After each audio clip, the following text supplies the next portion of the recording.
I really enjoyed this conversation. It's like it's a clip from Spaces, about 25 minutes long. I clipped 5 minutes of it. I think it was Solid Hex talking about PulseX inflation, talking about uh, just ETH and stuff like that too. Talking about 12K, maybe 20K, all that stuff. ETH and 4-year cycle, December, all that fun stuff is kind of where I got some of it from as well. Talking about earlier. What do you all think that Ethereum, like, are we back on Ethereum? You know, would it go up like 50-60% in a week or two? Just crazy run up. Or is that too much? Maybe 30%, whatever it is. And then is maybe, okay, so I guess two questions here. One, does ETH do well this year? Two, is 4-year cycle intact? Some variation in the ballpark. Whoever wants to go first. I think 4-year cycle is. Oh, sorry, go for it. I'll just say I think it will be dependent on how well Bitcoin does. Like if Bitcoin isn't like into the 200Ks, then maybe we don't see ETH like maybe we don't see ETH past like 10,000 or something like this. And I'm just kind of throwing out like rough numbers, just like as an example. But yeah, I think I would think it's fair to say like if you maybe see Bitcoin top out at like 150K or 130K, if that is like the bearish case or something like that, maybe Ethereum isn't, maybe it still goes to 6,000 or 7,000. But yeah, I would say I think I'll be watching Bitcoin. And I have been looking at, like, we were looking at Arkham earlier, and it's quite interesting. You'll see like even BlackRock's a good example of, it looks like they'll make tops of Bitcoin and then they'll start to reallocate when the price is lower. So for example, last time Bitcoin was like 95, maybe like essentially last time Bitcoin was above 90K, before this whole like Trump kind of issue, like in April, BlackRock was kind of selling down their Bitcoin holdings. And then as of recently, like earlier in May, they started to rebuy and reallocate back into their Bitcoin. And last time I checked, their Bitcoin holdings had made a new all-time high in terms of the amount of Bitcoins they're actually holding.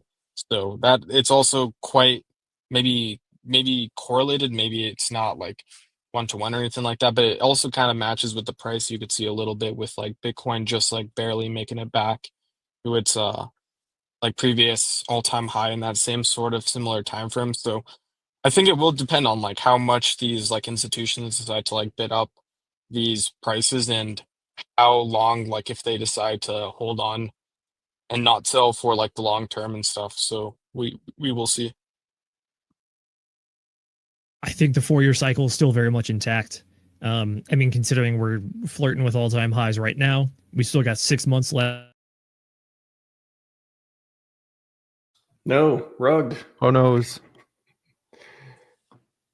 He said the 4-year cycle's intact, and RHMax just took him off the stream.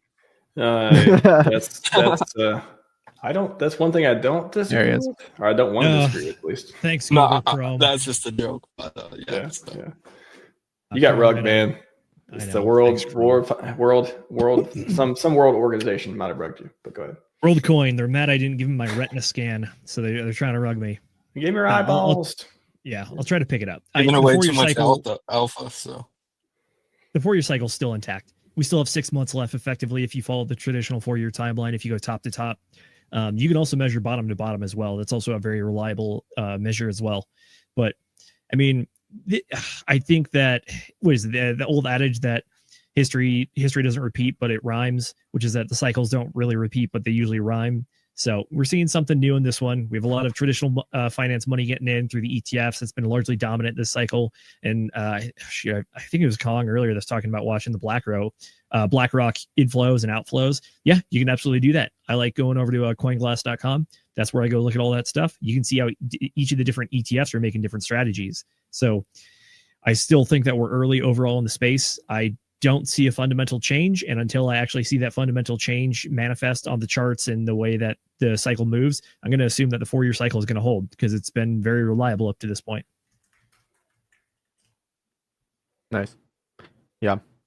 I was just trying to look at the Grayscale ETH discount to net asset value, and it's paywalled now, so I can't see it. But I mean, I guess my take on it is I watch a lot of Ben Cowan. I'm gonna be honest. He kind of is of the opinion, and I kind of see it, that the monetary policy view kind of beat out the 4-year cycle view. Although this might be a mid-curve take. It's just like cute, you know, like the guy on the left and the guy on the right, like 4-year cycle, and I'm here in the middle being like monetary policy. It's just like you overlay ETH BTC with the what is it on TradingView, like BALCL or something, like the balances of international central banks or something like that, and it's pretty much the same chart, and it kind of speaks to a risk on risk off environment. And so his whole take is like, okay, we need to see QT at least stop, and you know, maybe QE doesn't start, maybe it's just flat, and it's like a 2017 cycle where we had our alts, like ETH BTC ran and then alts ran just in the last like 3 months. I think it was like October to January. It was that quick. And then everyone gets all excited and, oh my God, alt season is here. And then boom, before you know it, it's over. And that was it. And it's all like, that's where you get your 100Xs and your 1000Xs in a month and whatnot. So yeah. Kind of and narrative, I think is very plausible, by the way. Yeah. And it aligns with the 4-year cycle a little bit too. Not to say that it can't go into early 2026, but I think it was Crypto Kong who said it, that wait, I think I just lost my train of thought.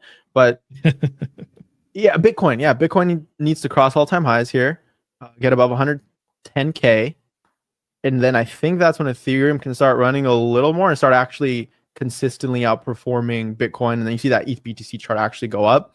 The last couple years, I think 2023 and 2024, Q3 was weak, and then Q4 was strong.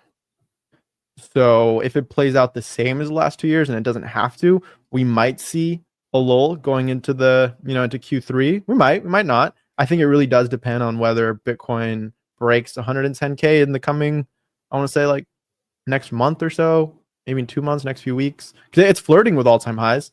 And then that's when Ethereum start running. I guess downside risk, worst case scenario, ETH goes back to 1200, but it doesn't need to.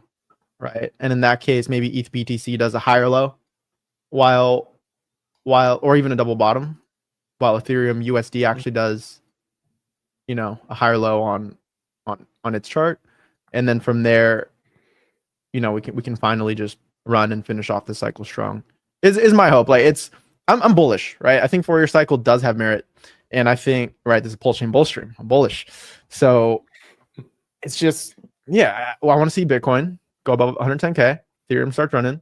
Hopefully we don't get a black swan or a recession or any of that crap. But if we do, well, then that would be the bottom, in my opinion. If we haven't seen it already, with ETH going to like, what did it go to? It's like 1,500, something crazy. 1,1600 and run up to like 2026 right now. There you go.